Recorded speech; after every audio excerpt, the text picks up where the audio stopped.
Thanks so much for being here. You know, my little podcast has a reach with Western audience. So I think it's really interesting. Both you and I are located in Moscow, Russia. We met on a show and then I forgot because I'm around and I apologize. And then, you know, I was watching your TikTok separately from that. I just love your content. I love what you have to say. And I know Western audiences are just fascinated with what you have to say. So could you just kind of introduce yourself to the audience and, you know, what you're doing in Moscow, Russia? So my name is Tofirius Maximus Crane. That's actually my name. I'm an independent journalist living here in Russia, Moscow, Russia. I travel around quite often as well. And the reason I'm here is because, well, you know, I was only going to be here for 2 weeks when I first came. And I went to Donbass and I filmed what was happening. And ironically, the very first day we were in Donetsk, we were in an area that was getting shelled. So me and our crew were going from place to place to place, like a grocery store, a babushka's apartment, a playground, a children's playground, and a public park. And these were where these Caesar munitions from France were falling, in these areas with no military bases, no military presence. And you know, when I was in America, I was sitting on the couch and I was watching everything happen. And because I am partially Russian, I guess my blood made me unite with Russia no matter what. And I know that sounds like ludicrous, but I just felt so much love my entire life for Russia that I just couldn't believe that Russia was the bad guy. But I couldn't talk about it from my couch, so I decided to come here. And then that first day, experiencing what was happening here against civilians, the crimes that were being committed by Ukraine, I just couldn't go home. I just decided I'm not going to be a tax asset and exploited by the United States government anymore, so that they can use my taxes to send weapons to Ukraine. So I just figured out a way to stay, and I've been here about 1.5 years now. Okay. So let's talk about the misperceptions because, you know, we're both American. Now, I'm from California.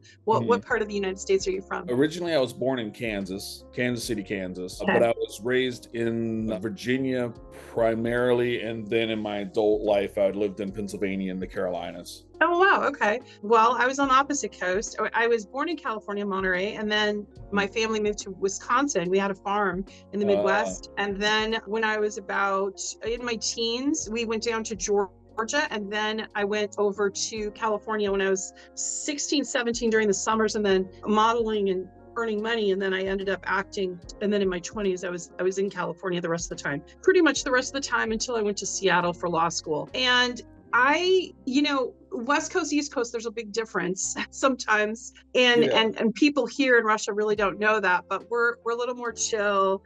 We're a little more, it's more like Sochi. It's more but there's that neoliberal shit that's going down that kind of ruined California and the West Coast, and hopefully we're moving our way out of it.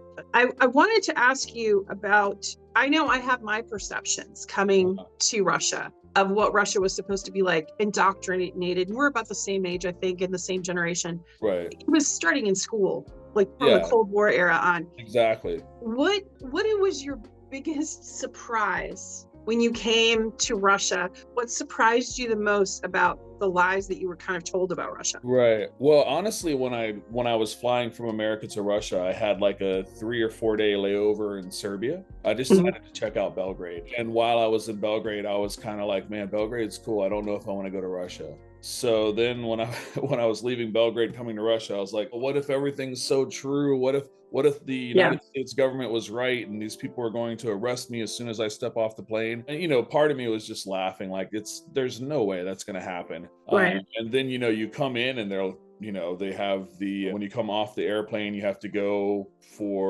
before you go into the gate, if you're not a Russian citizen, you have to go through passport control. Right. And then they held me for like, I don't know, 30 minutes. It wasn't long. And I'm just like, oh, okay, what's going to happen now? They're going through my phone. Like, why are you here? And I'm like, I'm a journalist. And they're like, can we look in your phone to make sure? And it was totally understandable because there's people coming from America that might not have Russia's best interest at heart.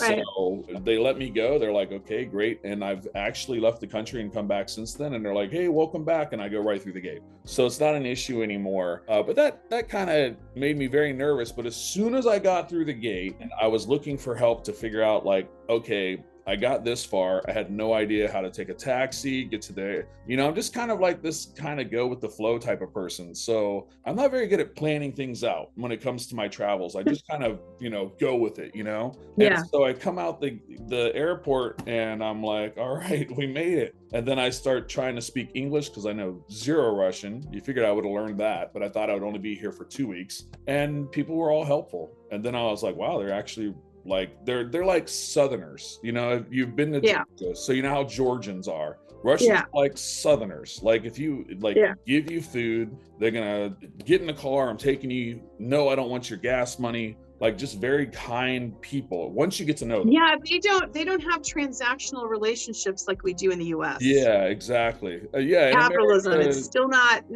all the way there yet. Right. Yeah. So that was, and then, going to the store, meeting new people, everybody was just so kind. And visually, what did you think? Visually, like when you saw landscape of Moscow and all of that? It was, it was still warm. It was late summer. The architecture, it was green. It was warm. The people were so kind, and I fell in love. Good.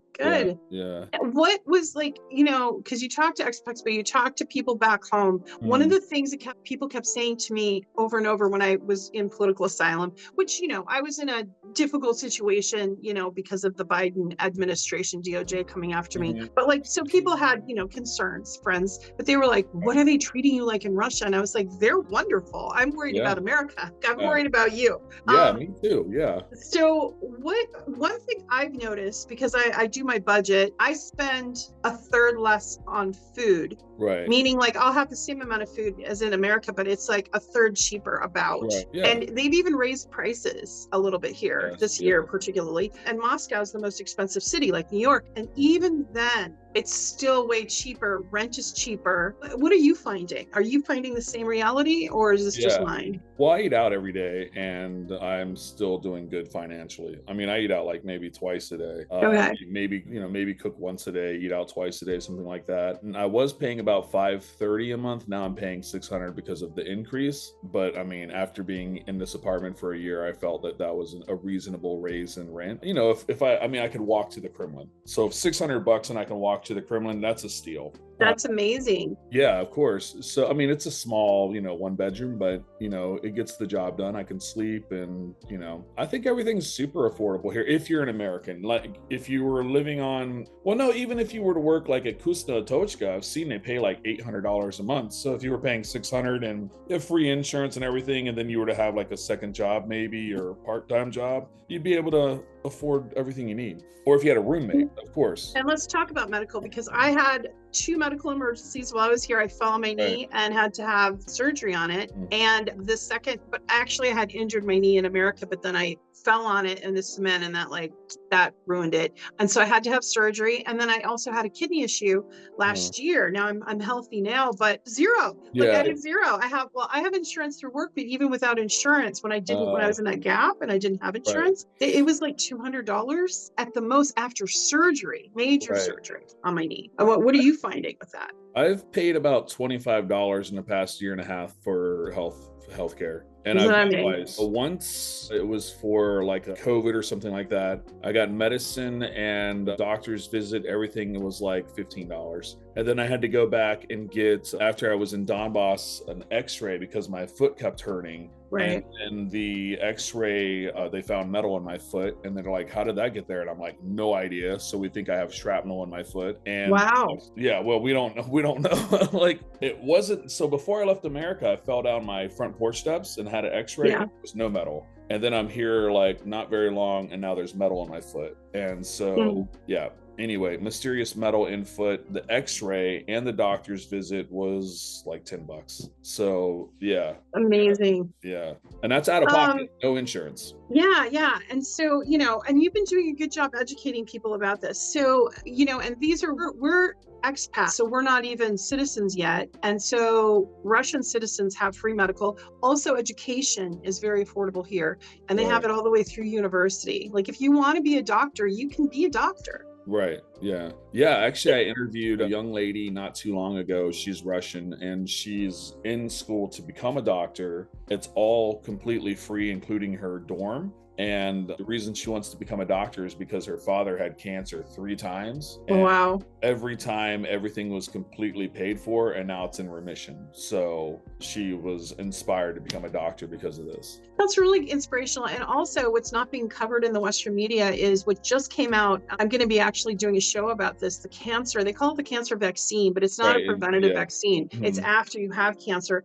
But it's the vaccine is structured so that it matches your DNA and the type of cancer that you have. It's groundbreaking, breathtaking, and effective. And it's so interesting that the Western media is silent about it. Yes. And, Biden made that promise, I'm going to cure cancer before I leave office. Yeah. And meanwhile, he almost started World War III and took America into an economic crisis, but whatever. But here in Russia, they're really turned inward and doing a lot of research and innovation. Have you heard about this? Yeah, I heard about the vaccine. I think it's amazing because one of the things I fear is I used to smoke a lot, and I'm like, especially when I was younger, and as you get older, you just kind of want to live longer. So yeah, of course.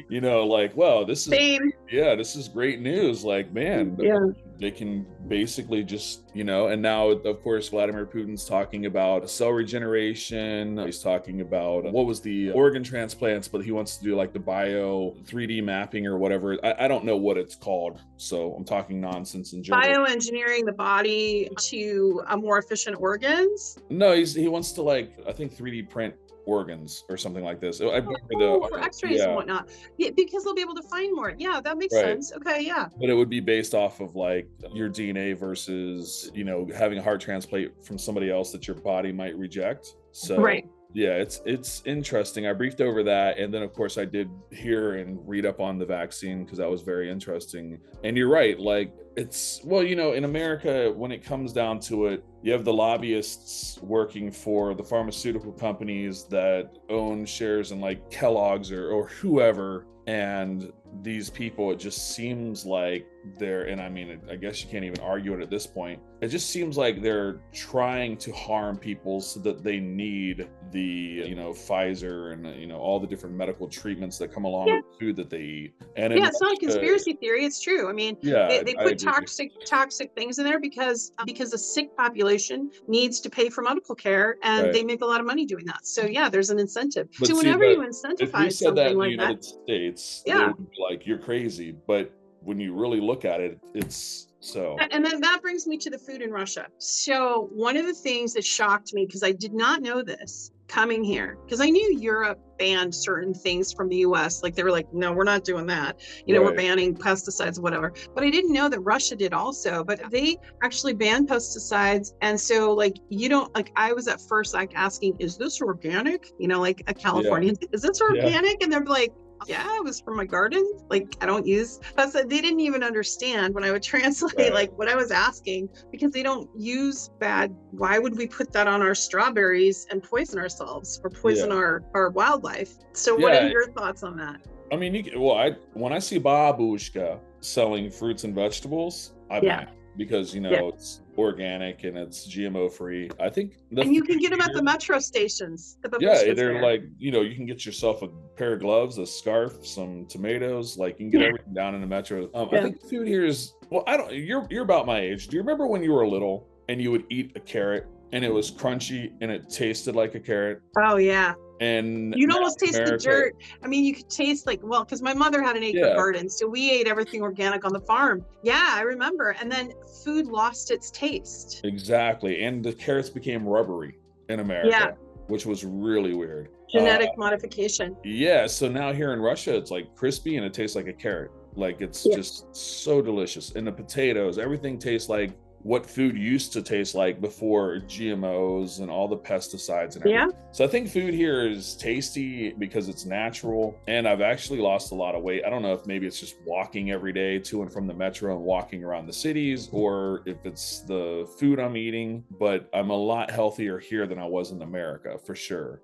I am healthier, much healthier than I was in America. I had a lot of heart issues in America and I have none here. Right. It's like they went away. I Had was like having a lot hypertension. of arrhythmias and things like that. Oh, yeah. So you had like hypertension, maybe high blood pressure? Right. And That's I good. still have some. I mean, Right. and I, am working on my own weight loss journey, so to speak, but it's interesting because, well, I was under a lot of stress. Like I was being threatened with prison, I was being threatened with my life. I mean, so there was so much stress on my body, and because I was trying to be calm and be Right. logical. And so I'm internalizing all this stuff. And so a couple of times I was in the hospital, and one time for like intensive care for like 3 days, and in the US. And when I came here, it's amazing.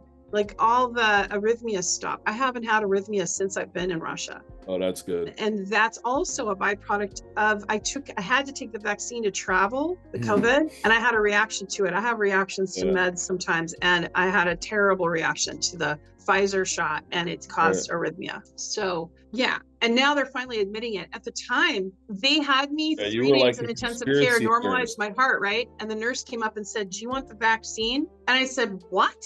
And I said, "No." Yeah. They tried to stick me again in the US. So then, but coming here in Russia, it's like, if you were to refuse a vaccine, they're like, okay. Yeah, they don't care. Yeah. No, they don't care. Like live and let live. So let's talk about, we were talking about the metro for a second, and I saw some of your, film, you're filming there. I had visited New York last time I was in the US, and oh my God, I won't take the metro in the US, like ever. Yeah. But like here, it's like, you like literally get a history lesson. It's so beautiful. It's like a museum. Everything's really clean. What's your experience? Well, I mean, I think I filmed yesterday or day before yesterday, Kyivskaya, and it's beautiful. Yeah, it's. I think it's like Plashad and Kyivskaya. They're like my two favorites. And I think the main takeaway is that it's not being dismantled. Okay. Nobody's painting over the murals. Nobody's taking down the statues. Right.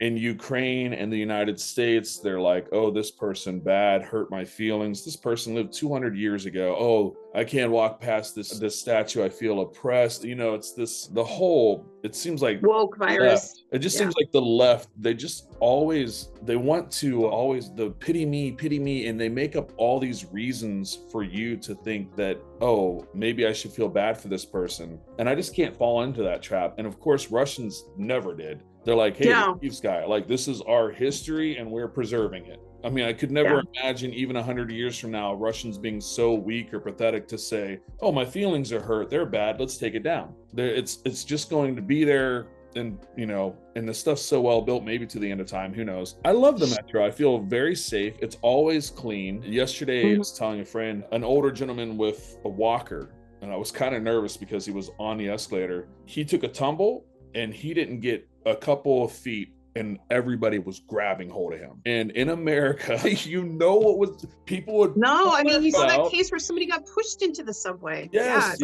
in America, they pull their phone out and just start filming. And we saw recently with the person who was sitting in her seat sleeping. That was the number one mistake. Never fall asleep on the New York subway. And then somebody lit her on fire. So sad. And she, her tendons locked up. They were on fire. Her blood was boiling, and she was dead as soon as she grabbed the door and leaned her head against the door. And that was just so sad because nobody was doing anything. Nobody was trying to take their jacket off and put the fire out. They just stood there and filmed. Watched her burn. That's it. And then recently it was day before yesterday, 4 days ago, somebody was in the subway again with two guys with knives just having a knife fight. Or people getting shoved in front of the, moving trains. It's insane. It is What's really happening? insane. It's gotten really just, dystopia or whatever. I'll tell you, a few days ago, because of where I live, they don't have garbage chutes in the Uh, apartment buildings here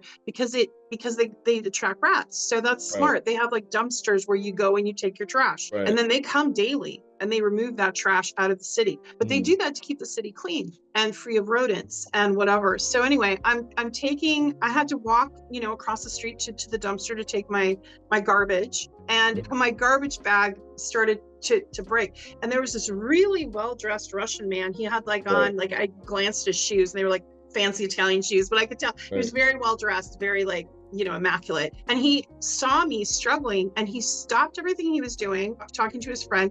He came over and he said, let me, in Russian, and then he said it in English, let me take this for you. Right. And he took my garbage from me and walked it and threw it away. And I was like, thank you. And I kept saying, thank you. I was so shocked, like, Yeah. so because people don't do that in the US. It was just, it No. was a small gesture, but it was like, I was really struggling and things were falling. And yeah. In the US, they probably would have again pulled that phone out and waited for that bag to break.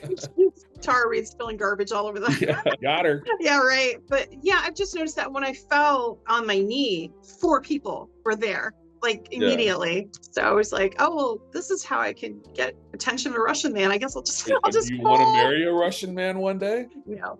I'm joking. I mean, I'm just joking, but it's just funny how they're very chivalrous. Young, Yeah, of old, course. doesn't matter, in between. But what you were talking about property being removed, one of the things I noticed, I don't know if you noticed this, was like Ooh, is that a Gorky Park. Siamese? I'm sorry to interrupt you, but I love cats. Is this a Siamese? Oh yeah, I've adopted a Siamese kitten. He Oh, needed cool. some medical, so I paid for his medical. The vet is very cheap here. Yeah. And he just needed his ears fixed, and he's fine. Beautiful. Yeah, he's now a few months old.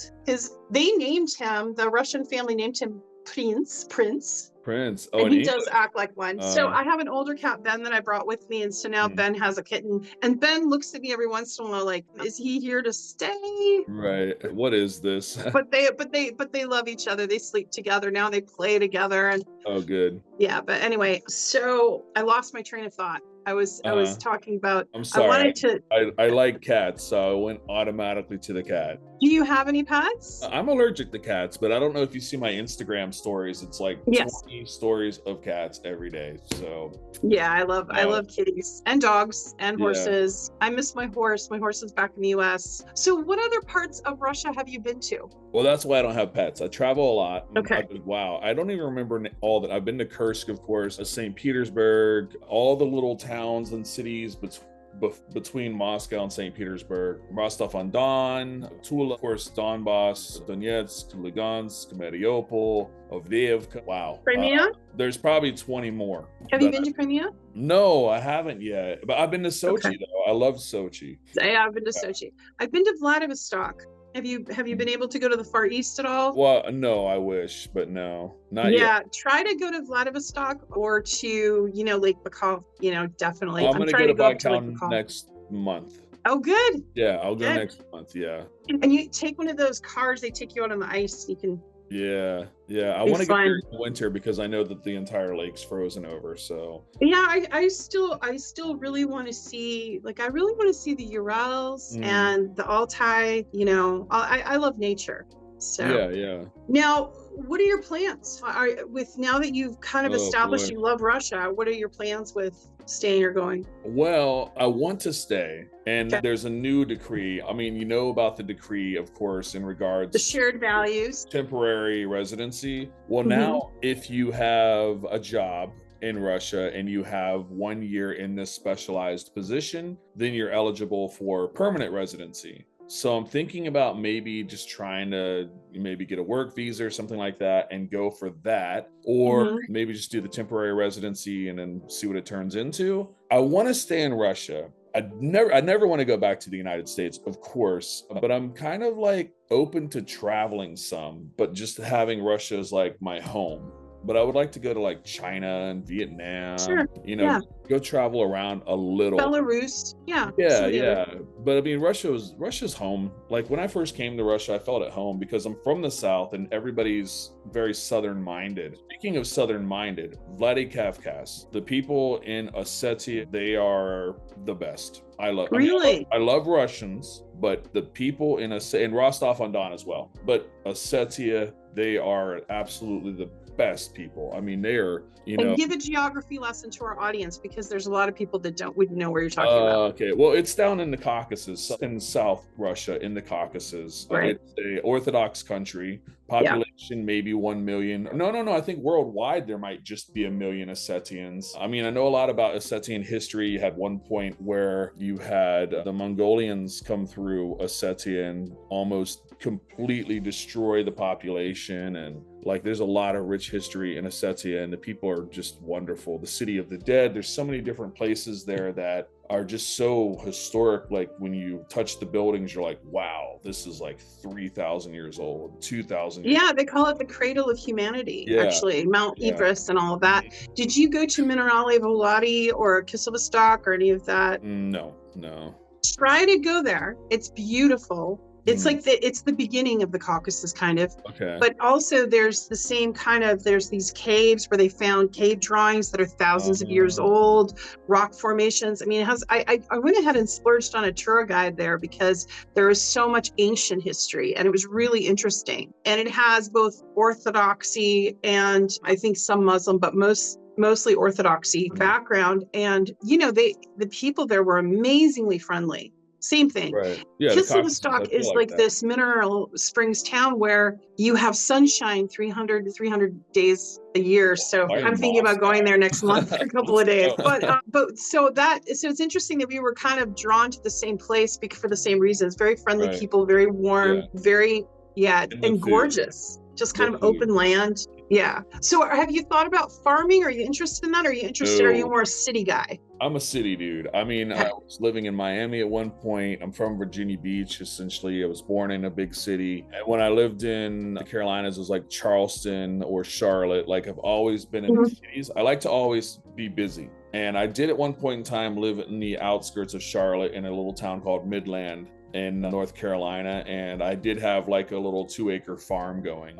And it was fun. I had chickens and I had a lot of 15 or 20 raised beds, like 3x8. And I was growing a lot and I had rain barrels and I was just like doing my own thing. I was so bored every day. I was like, why am I doing this? By the time I, bought the lumber, and then of course you have to buy the soil because the soil in Carolinas is clay. And then to the date, like you've got 10 years worth of groceries in your backyard, just in, construction and soil and it was just like ludicrous. I was just like, I could have just spent all this on food. There was no point to this. And I could have bought organic food. So I just kind of moved away from the thought of thinking that farming in America was affordable, because it's really not. And that's why I think a lot of farmers are subsidized. But I love being in the city for sure. Moscow's a great city. Now, as far as your content, is this your main source of income? Is your content creation? And does the U.S. try to shut you down? I don't make money from this. Money I brought with me from the United States, and I just been kind of surviving. I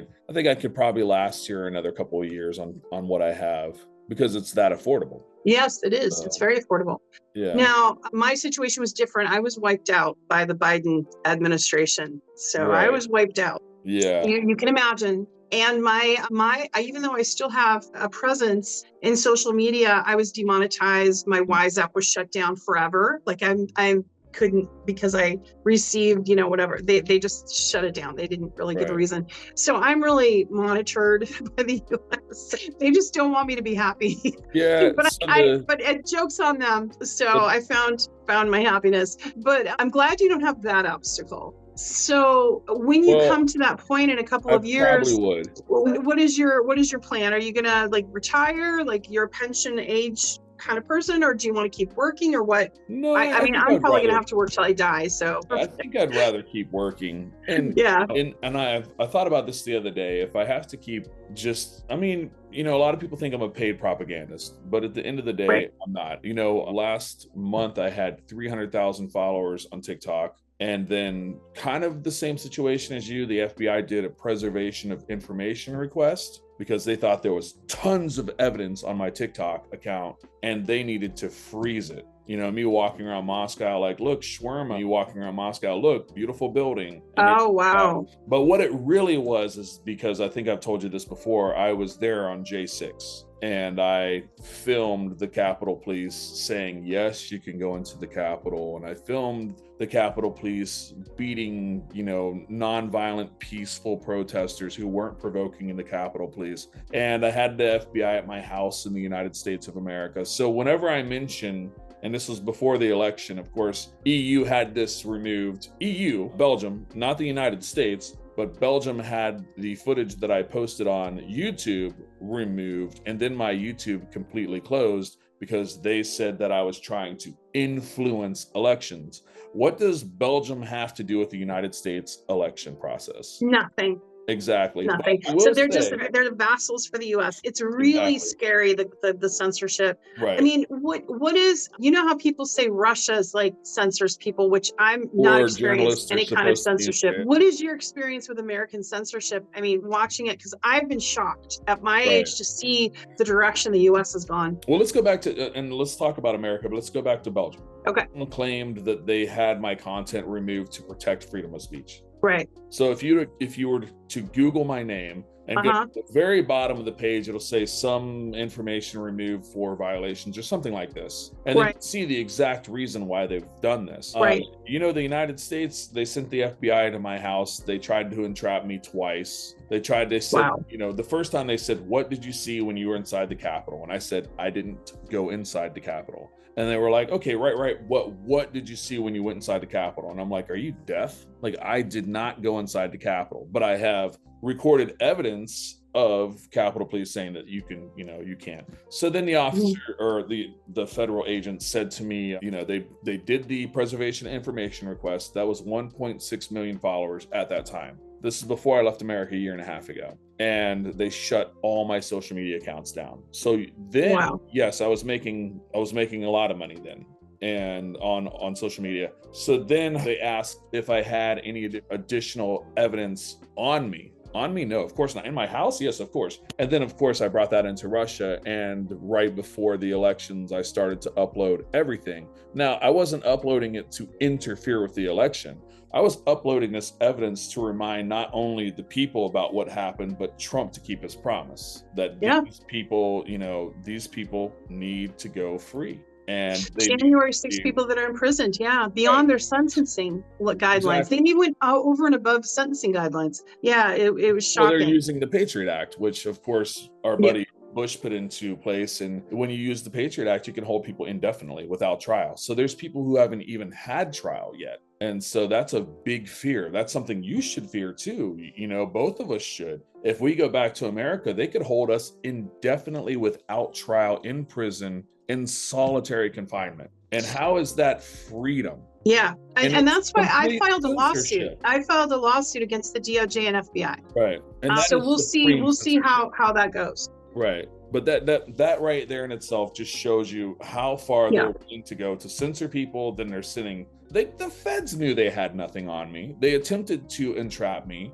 They attempted to make it seem like I was lying to a federal officer. That's the biggest one they do. Yes. Oh my God. And they always come up on your front porch and they act like your friend, like, oh, hey, oh, that's a nice car. And you're just like, what do you want, man? Like, I'm not for this. I'm not your friend. I'm not your friend. You're a federal agent. You're here because I allegedly did something wrong. I'm not your friend. And that's also in itself, when the feds try to intimidate people, that in itself is them trying to scare you so that they're censoring you. And social media, Mark Zuckerberg came out the other day and said they're going to go back to the old ways and that people are politically biased who are their administrators, and they're going to get rid of those administrators and go back to the old rules so people have more freedom. Well, a little bit too late, because Facebook is dying. You know, everybody's moved on to other social media applications. Instagram, I mean, of course, that's Meta, has more freedom than Facebook, which is wild because they're both Meta. And it just, you know, it just seems like you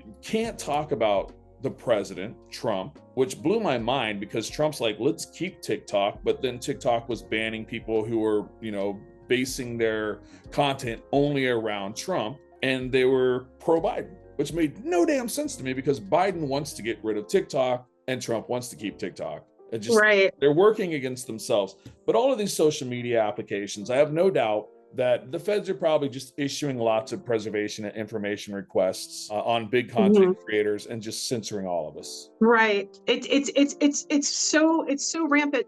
But now, you know, we've got to see what he's really going to do. Like, is he really going to keep with that promise? I'm hopefully, you know, Trump will free the January 6th. He'll reverse some of the executive orders by Biden. You know, the talk about Greenland, the talk about all this expansion with Mexico. I mean, I think Americans are just like, okay, we don't want wars. We just want our infrastructure back. We want our economy back. And I don't know, like, I know there's some reason why he's doing that, not to be critical of him, but like, come on, just right now, America needs to like get itself together.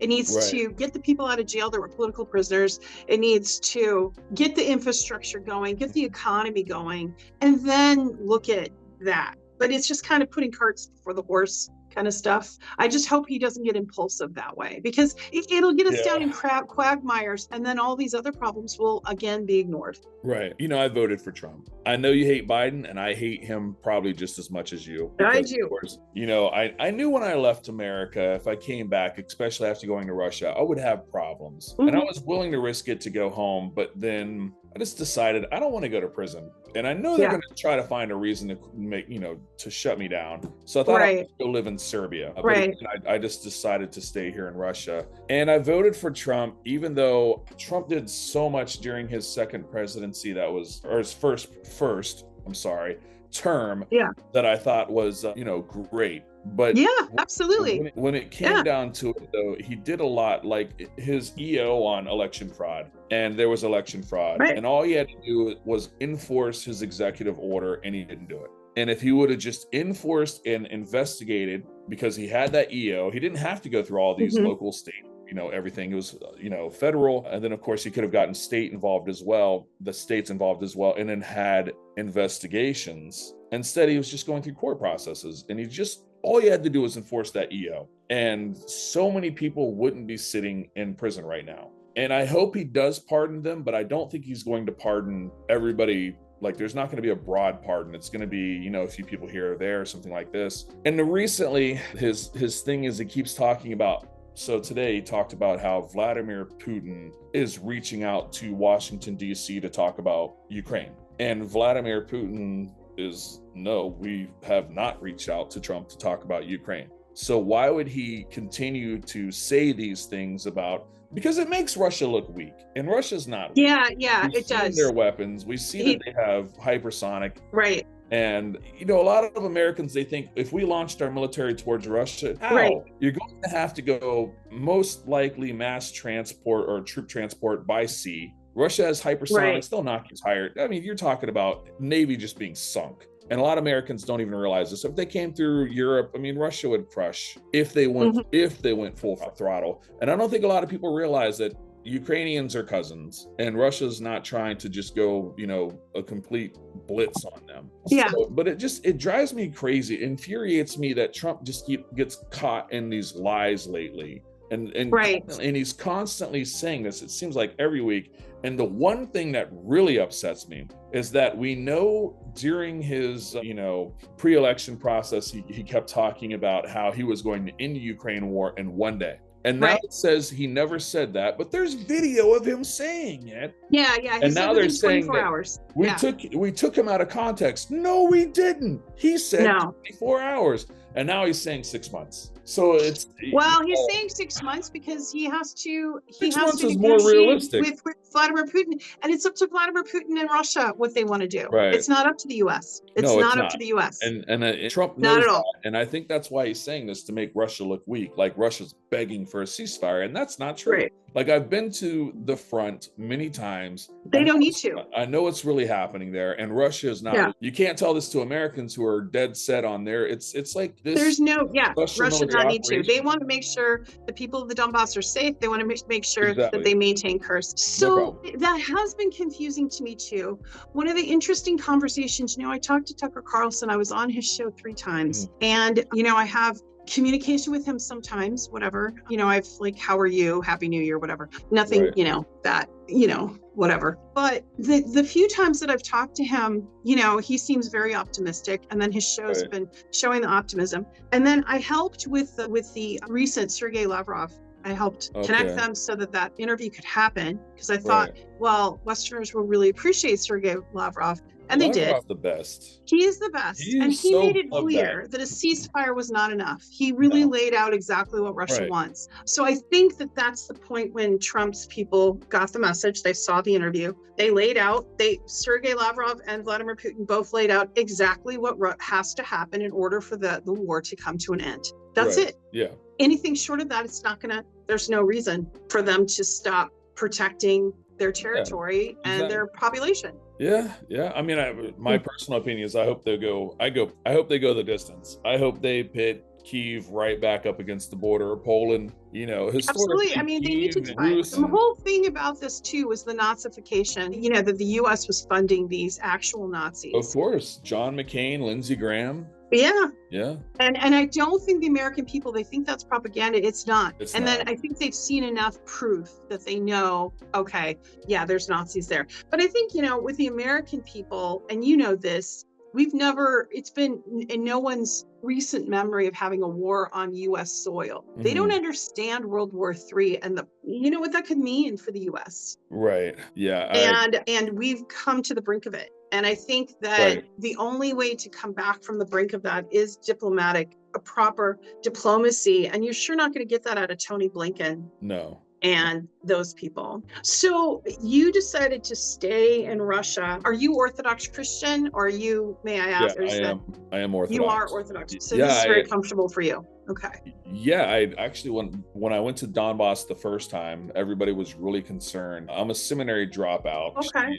Yeah, I actually did a thesis, my last thesis before graduation, on the topic was problems within the Christian church. And so I outlined, and I think you know where I'm going with this. This was 20 years ago. So I outlined all the issues that they're allowing to seep into the church. And then, of course, all these issues have seeped into the church. And I'll leave it there to keep this politically correct, because I know by bringing up these words or letters, it might get this video shadow banned. But those issues have now occurred in the church. And so I left the Protestant church. And then for a couple of years, I was practicing Orthodoxy at home, because we didn't have Russian Orthodox, Greek Orthodox, Armenian Orthodox in America. There's Russian, Rokar, etc., but they weren't near where I live.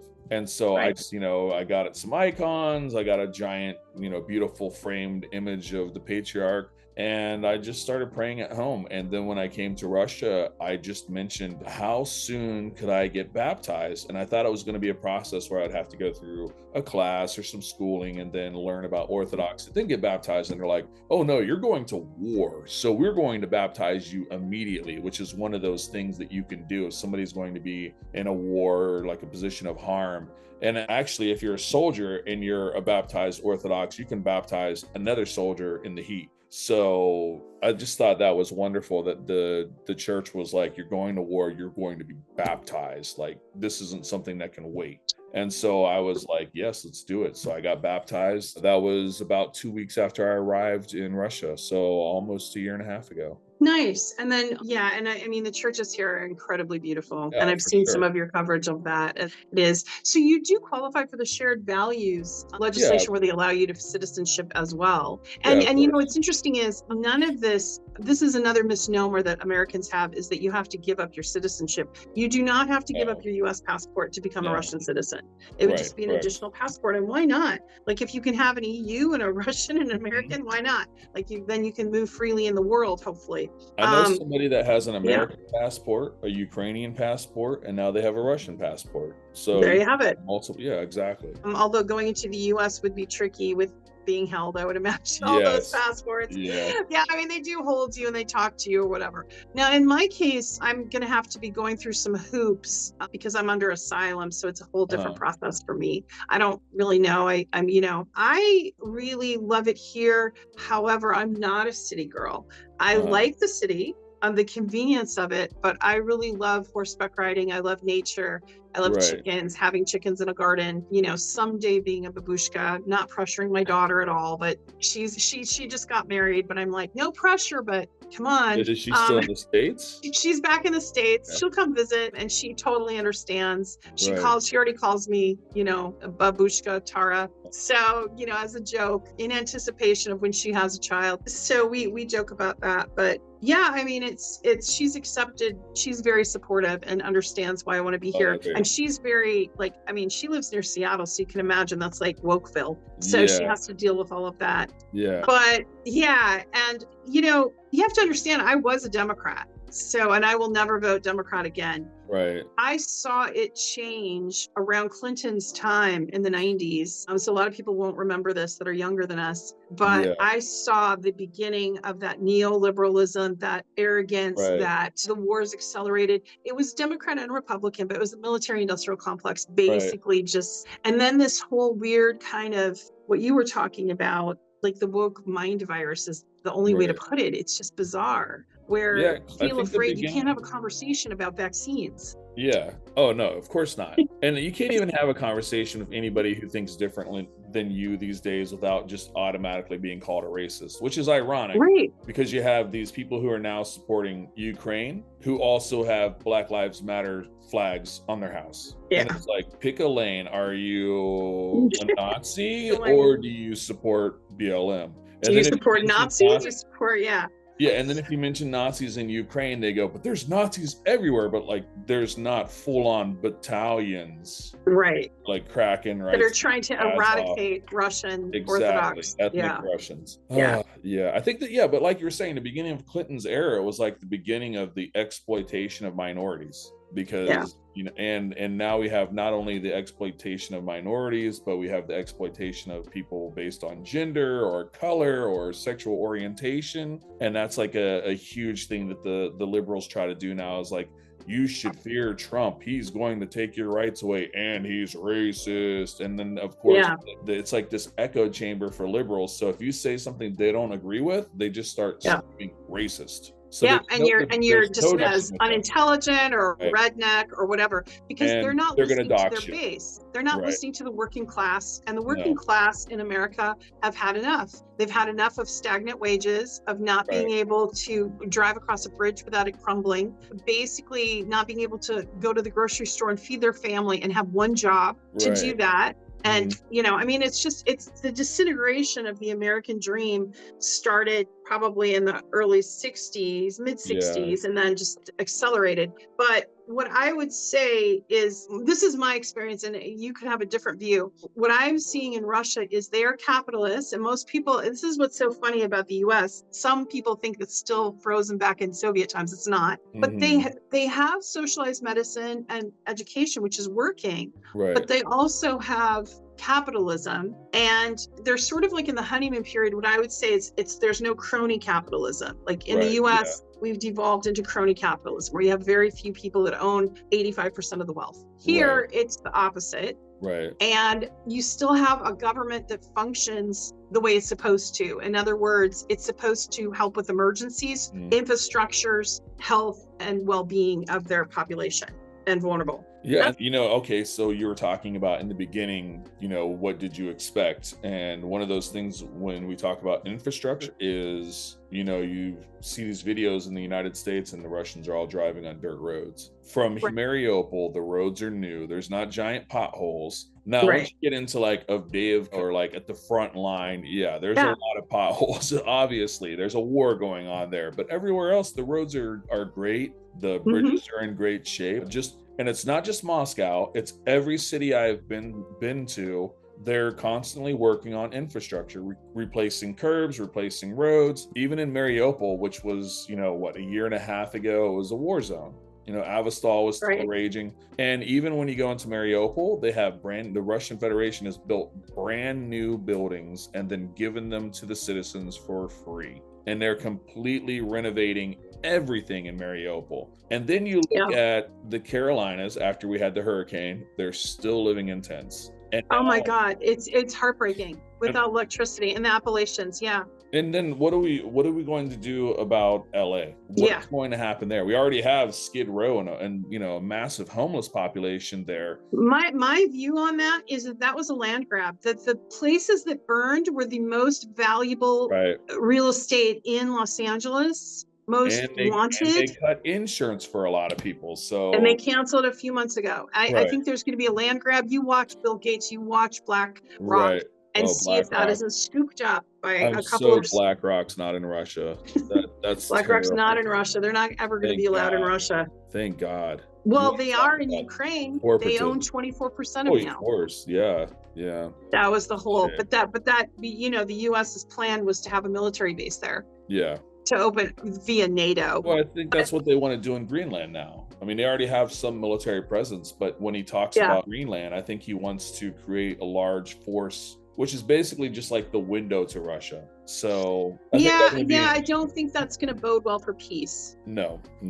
So I mean, I'm all about the Panama Canal. Like, all right, the tariffs there are terrible. Like, there should be some negotiation, but don't go in and seize it, because then you have those same Americans who support Ukraine and support Trump, which aren't as many anymore. But you have the same people who are like, that's sovereign territory. That's a sovereign country. And now they're like, yes, let's go take sovereign territory. Yeah. Like, it makes no sense. I know, you're right. Absolutely. So, for our audience, how can they get in touch with you, and what are your plans for the immediate future? I know you said you're going to have some more travel. And so where can people find you? I'm on X, Telegram, TikTok. I got banned again on YouTube, of course. That's 50,000 gone. And Instagram, of course. And they can find me. It's the same name all across everything. It's Yarloslavic. And my name Tofurious would come up as well. We have I have your information posted down below so people can find it. Yeah. Oh, cool. And I'm actually going to be posting on YouTube to see. So we'll see how long it lasts, how long we're able to keep it up.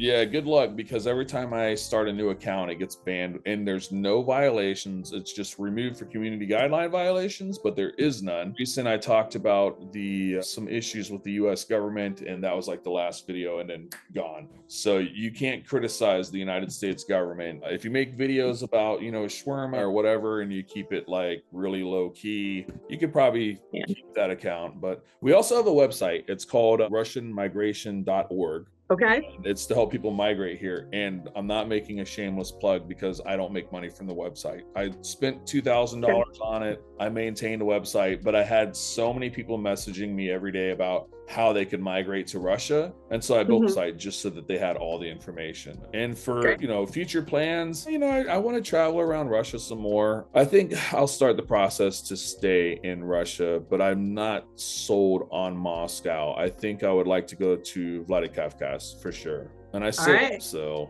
Because that's there you have it. It's like for you, for instance, you like riding horses, Rostov-on-Don, and Vladikavkaz. They have lots of beautiful farms, and they have lots of, they have so much in Vladikavkaz. But it's like, you can live in the center. It feels like a city. And then you walk 3 blocks and you're standing in the middle of nowhere, and there's cows walking down the street. Oh, that's amazing. Yeah. I want to go there. You'll have to give me the information of how to traverse. I'm going to, so I don't get jealous, because I want to go to Vladikavkaz. But yeah, Vladikavkaz is great. And I think my future plans will just kind of roam around and see where I fit in, but maybe I'll stay in There Moscow. You go. So there you go. Well, it was wonderful talking to you. We talked about a range of subjects. So thanks so much for your time. And and I'll be in touch. So, please, we'll try to get this up on YouTube. We'll see how long it lasts. All right. Perfect. All right. Thank you so much. Have a great day. You too. Bye-bye. You too.